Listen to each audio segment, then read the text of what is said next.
జనవరి 25 నుంచి 28 వరకు హైదరాబాద్లో ఐద్వా జాతీయ మహాసభలు నిర్వహించనున్నట్టు భద్రాద్రి జిల్లా ఐద్వా నాయకురాలు మందలపు జ్యోతి మీడియాతో తెలిపారు. ఈ సందర్భంగా వారు మీడియాతో మాట్లాడుతూ మహిళలకు సమాన హక్కులు, విద్య, బాల్య వివాహాల నిషేధం, ఆస్తి హక్కు చట్టం, వరకట్న వేధింపుల నిరోధానికి ఐపీసీ 498 సెక్షన్, కేంద్ర రాష్ట్ర ప్రభుత్వ మహిళా కమిషన్లు, గృహహింస నిరోధక చట్టం, పని ప్రదేశాల్లో లైంగిక వేధింపుల నిరోధక చట్టం, స్థానిక సంస్థల్లో 50% రిజర్వేషన్లు తదితర సమస్యలపై చర్చించి పోరాటం చేయబోతున్నట్లు తెలిపారు. మైనారిటీ, దళితులు, అట్టడుగు వర్గాల హక్కు భద్రత కరువైందని, చట్టసభలో రిజర్వేషన్ బిల్లు కోసం మహిళలు చేస్తున్న సుదీర్ఘ పోరాటం కేవలం రాజకీయ అధికారంలో సమాన భాగం కోసం నిర్వహిస్తున్న ఉద్యమం మాత్రమే కాదని, స్త్రీల పట్ల సామాజికంగాను సాంస్కృతికంగాను ఉన్న భావజాలానికి సైతం ఇది సవాలుగా ఉందని తెలిపారు. ఈ కార్యక్రమంలో జిల్లా సహాయ కార్యదర్శి నందకూరి లక్ష్మి తదితరులు ఉన్నారు. అఖిల భారత ప్రజాతంత్ర మహిళా సంఘం ఐద్వా జాతీయ మహాసభలు రాష్ట్రంలో జరగబోతూ ఉన్నాయి.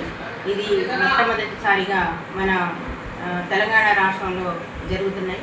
ఈ మహాసభలకు 1000 మంది ప్రతినిధులు హాజరవుతున్నారు.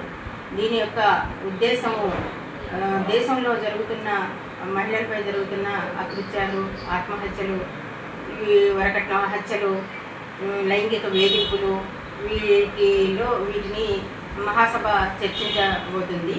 అట్లాగే ఈ దేశంలో మహిళల మీద జరుగుతున్న అత్యాచారాలు, మణిపూర్లో జరిగిన ఘటనలు అయితేనేంటి, నిర్భయ చట్టం మనం సాధించుకున్నాము, వరకట్న సాధించుకున్నాము, మద్యం మీద మనం ఆనాడు పెద్ద పోరాటం చేసి దాని నిషేధాన్ని మనం సాధించుకున్నాము, బాల్య వివాహాల చట్టం సాధించుకున్నాము, 498 వరకట్న నిషేధం చట్టం సాధించుకున్నాము.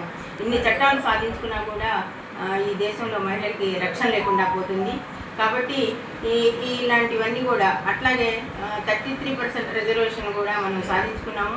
కానీ చట్టసభల్లో పార్లమెంట్లో కానీ అసెంబ్లీలో కానీ ఇంతవరకు 33% రిజర్వేషన్ వచ్చిన పాపాన పోలేదు. కాబట్టి ఈ సమస్యలన్నిటి మీద కూడా రేపు మహాసభలో చర్చించబోతున్నాము. ఈ మహాసభలో ఉద్దేశించి జిల్లాల్లో ప్రతి జిల్లాల్లో కూడా వర్క్షాపులు నిర్వహించుకొని